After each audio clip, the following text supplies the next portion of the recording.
The reason you cannot fall asleep is that you are trying to. Sleep is not something you do. It happens to you the way blushing happens. The second you chase it, it bolts. Every trick you have used, lying still, counting, or ordering yourself to relax, can become part of the problem instead of the cure. Trying creates effort. Effort creates tension, and tension is the opposite of sleep. Tonight, you fall asleep faster by doing less? Start with one question. Before any move you make around sleep, ask yourself, am I setting sleep up or chasing it? Chasing looks like this. You slept badly, so tonight you climb into bed an hour early to get ahead. You lie there, willing it to come. You check the clock and the number jolts you wide awake. Every one of those is a chase, and every chase pushes sleep further away. Setting up is the reverse. You build the conditions, then step back. Just relax, people say. But relaxing on command is still a command. It is still effort. You cannot force calm any more than you can force sleep. You run on two engines. One is sleep pressure. The longer you stay awake, the stronger the pull towards sleep, piling up like sand in an hourglass. The other is your body clock, which decides when that pull gets to win.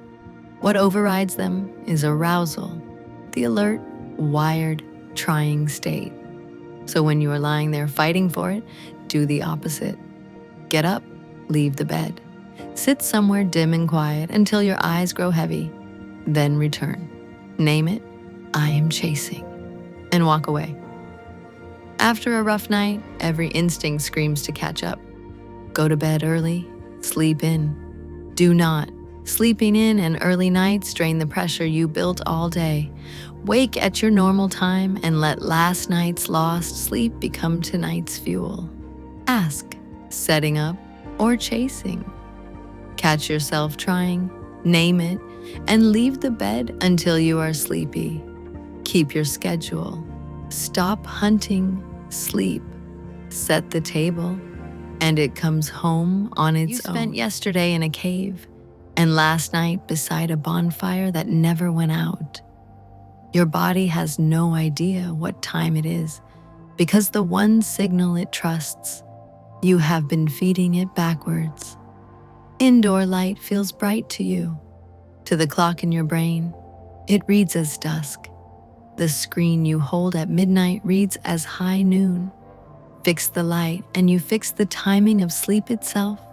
Get it wrong, and you drift later every day. Start with the strongest lever. Within the first hour of waking, get outside into daylight for 10 to 30 minutes longer if it is cloudy. Not through a window. The glass and the dimness weaken the signal. Outside, even under clouds, is far brighter than your brightest room, and that is the signal your body clock needs. Drink your coffee outside instead of at the counter. Morning light starts a timer that helps your body become sleepy later that night. Miss it, and the whole schedule slides later. Morning is only half the switch. An hour or two before bed, dim the lights and put away bright screens. The sensors in your eyes that help set your body clock are especially sensitive to blue light, the color your phone shines into them late at night. Bright light tells your brain it is still daytime. Dim everything instead. Here is the trap. You think the light through your window counts. It does not. You think your bright kitchen is bright. To your body clock, it is closer to candlelight. After dark, your clock is even more sensitive, so a brightly lit bathroom at 3 a.m. can make it harder to fall back asleep. Keep any nightlight low. So here is your method. Get outside into real daylight within an hour of waking. In the evening, dim the lights and reduce bright screens. Protect the contrast between bright days and dark nights. Tomorrow, start with one simple step. Take your morning coffee outside for 10 minutes, because the first light you see helps set the time for the last. What time did the first thing with calories hit your body yesterday? And the last, not your last meal, the last bite or sip of anything but water. Most people are surprised when they do the honest math, grazing across 15 hours or more. That window may be quietly hurting your sleep no matter what is on the plate. You do not have one body clock. You have many, and when they disagree, it can feel like jet lag without leaving home. Your brain follows light, but your gut, liver, and pancreas also keep time using food. The first bite of the day switches them on like turning a key in an engine. Eat at midnight and your brain thinks it is night while your stomach thinks it is lunchtime. Give your body a consistent eating window and hold those edges steady. The long overnight break gives your body time to rest. The last bite matters even more. Eat late and your body is still digesting when it should be winding down. Finish eating 2 to 3 hours before bed. Then comes coffee. Half of that afternoon cup may still be in your system 5 to 6 hours later, making it harder to fall asleep. Set a caffeine curfew in the early afternoon. You may think coffee does not affect you because you fall asleep anyway. Even then, it can reduce the quality of your sleep, leaving you feeling unrested the next morning. Alcohol is another quiet trap. It may help you fall asleep faster, but it can disrupt the second half of the night. If you drink, keep it earlier and lighter, and avoid turning weekends into all-day eating marathons that throw your routine off. Your body thrives on rhythm, so here is your method. Pick a daily eating window and keep it consistent. Finish eating 2 to 3 hours before bed. Stop caffeine by early afternoon, and keep alcohol earlier and lighter. Start today with one simple change. Choose your caffeine cutoff. Because the first bite starts your clocks, and the last bite should come well before bedtime. You have been using your bed wrong, and it is quietly training you to stay awake. Think about everything you have done in that bed this week. Answered emails, watched shows, scrolled until your arm went numb. Your brain is an association machine, and one habit at a time, you teach it that bed means being awake. The mattress has not changed. The meaning has. The good news is you can retrain it. Start with the hardest rule. The bed is for sleep and sex, nothing else. No laptop, no shows, no scrolling, no lying there awake for an hour. Each habit you remove strengthens the connection between bed and sleep. If you are awake and sleep is not coming, get up. Sit somewhere dim and quiet until you feel sleepy, then return. Staying in bed frustrated only reinforces the wrong lesson. Now adjust the room itself.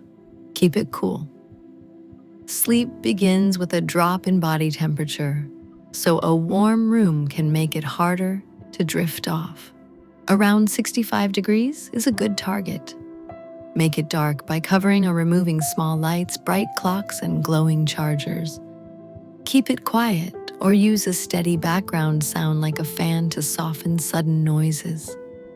One thing causes more trouble than almost anything else: your phone. Move it out of the bedroom. It brings bright light, endless distractions, and an easy escape when sleep does not come. Use a simple alarm clock instead and let the bedroom become a place where the outside world stays outside. Finally, make the room feel like rest by clearing away reminders of work and daily stress. If you build a good sleep environment and still struggle night after night, it may be time to speak with a healthcare professional. Here is your method. Reserve the bed for sleep only. Leave it when you cannot sleep. Keep the room cool, dark, and quiet. Charge your phone in another room. Start tonight with one change. Move the charger into the hall. Because if you are lying awake in bed, your brain has learned the wrong lesson, and you can teach it a better one. Sleep has no on switch, and waiting for one is why you lie there wired. You work until late, close the laptop, brush your teeth, climb into bed, and expect your body to obey.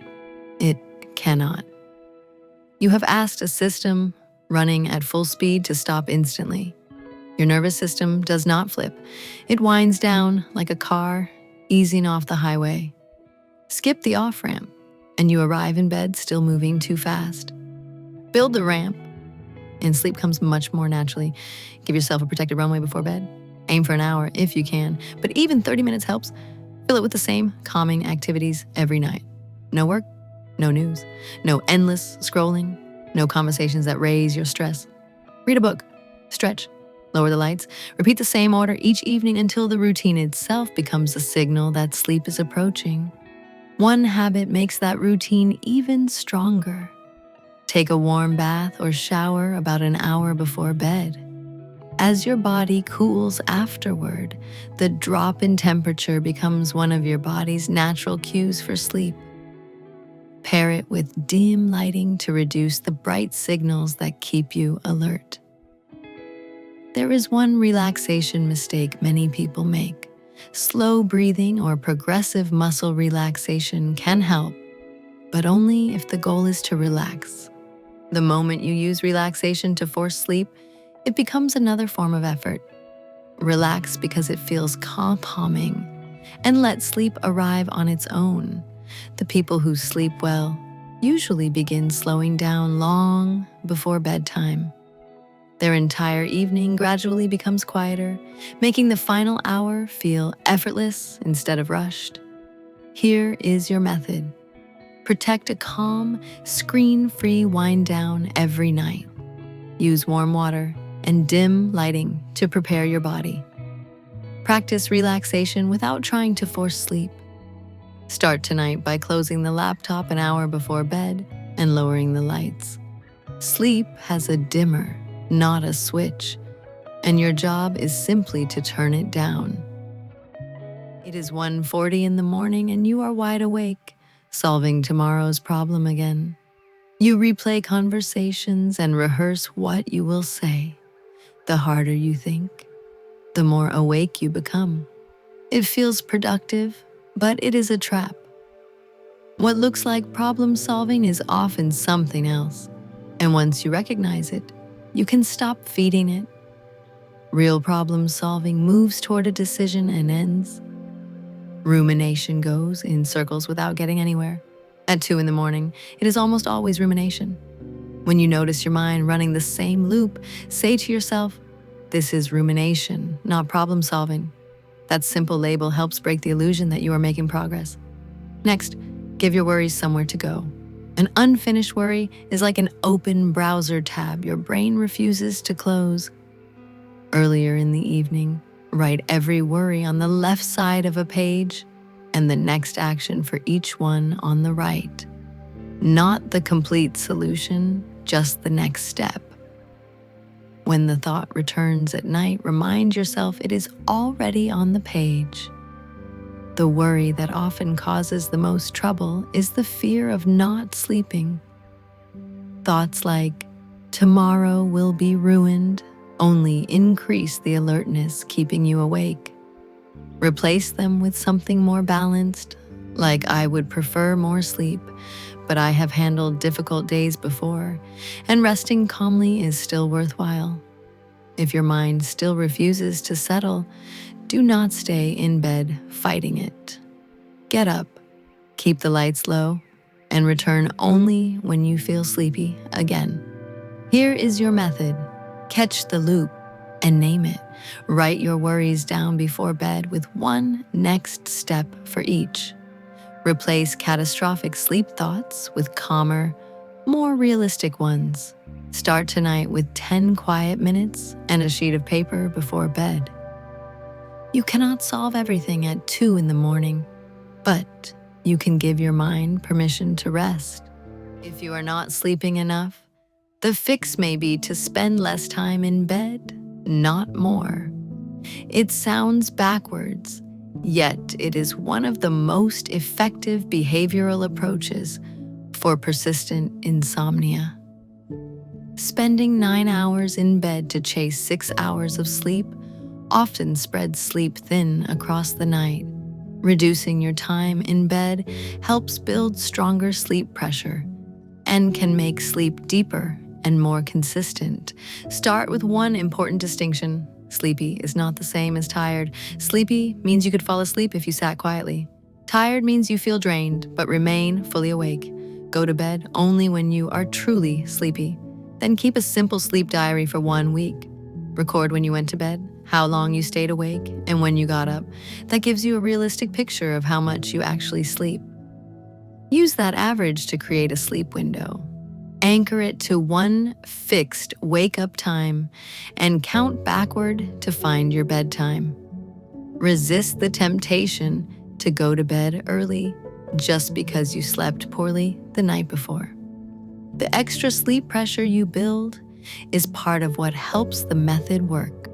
2 rules matter most. If you stay awake in bed for about 20 minutes, get up and spend time somewhere dim and quiet until you feel sleepy again.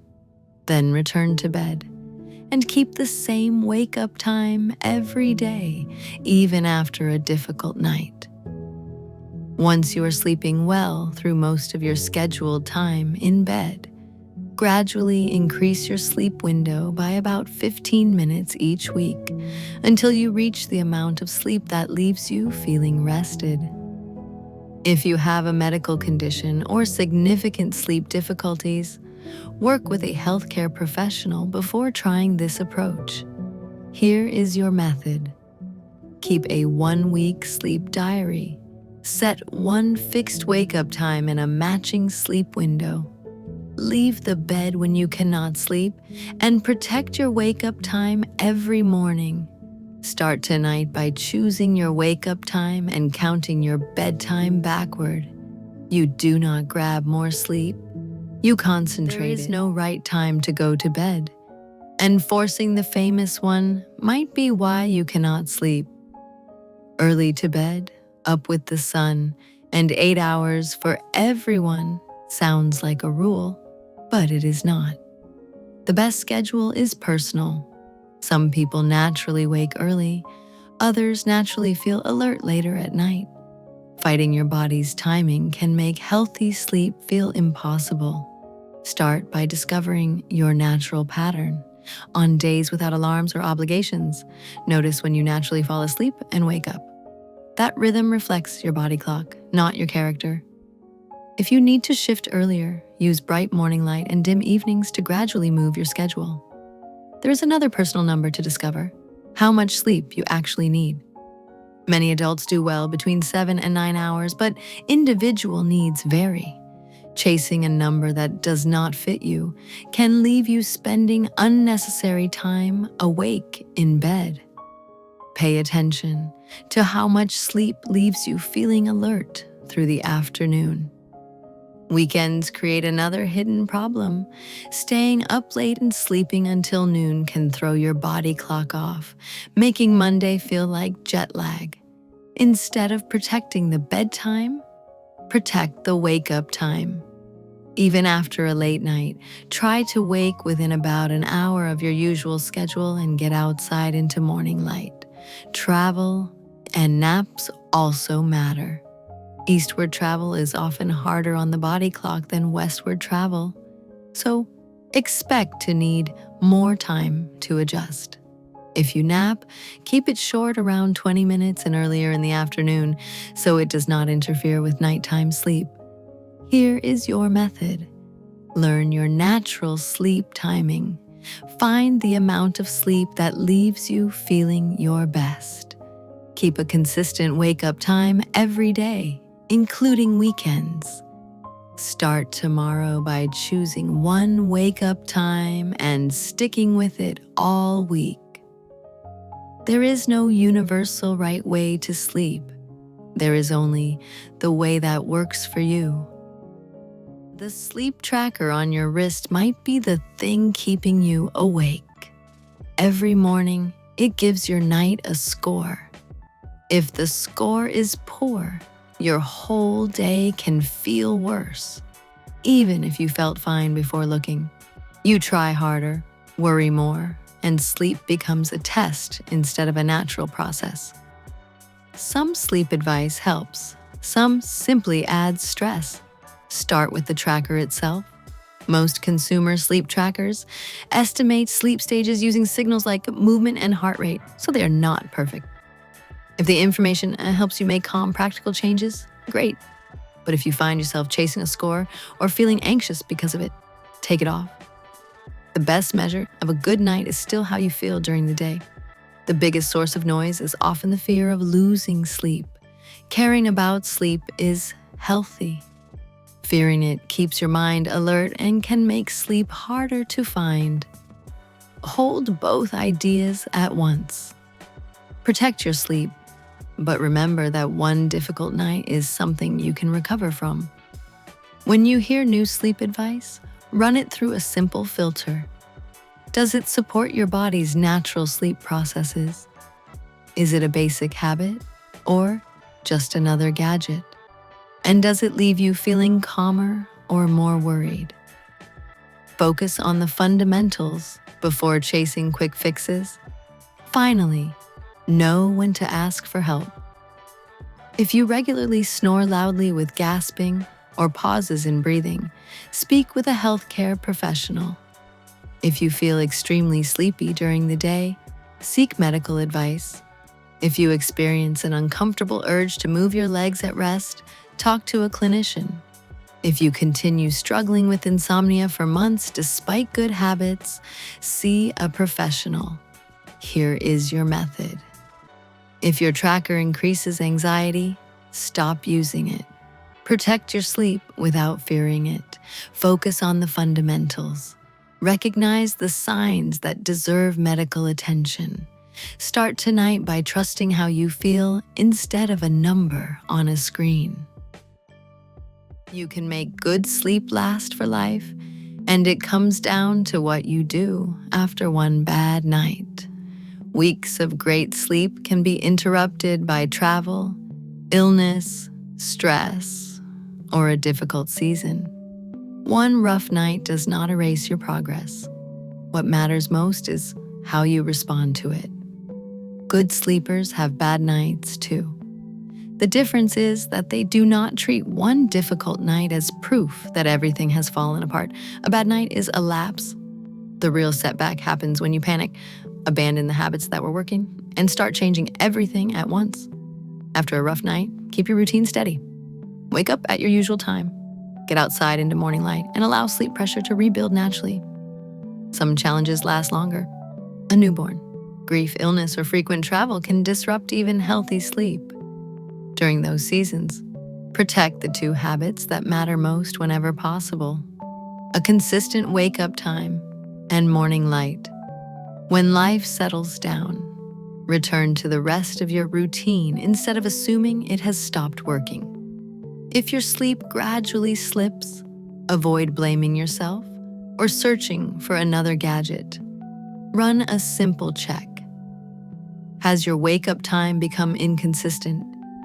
Has caffeine crept later into the day? Are you eating closer to bedtime? Or spending your evenings scrolling instead of winding down? Small habits often explain a slow decline. The goal is not perfect sleep. The goal is building habits that make good sleep your normal way of living. Over time, those habits become part of your identity instead of something you constantly struggle to maintain. Here is your method. Treat one bad night as a lapse, not a failure. Protect your wake-up time and morning light during difficult seasons. When sleep slips, look for the habit that came loose and strengthen it again. Start with your next bad night. Wake up on time, trust the process, and let your routine do the work.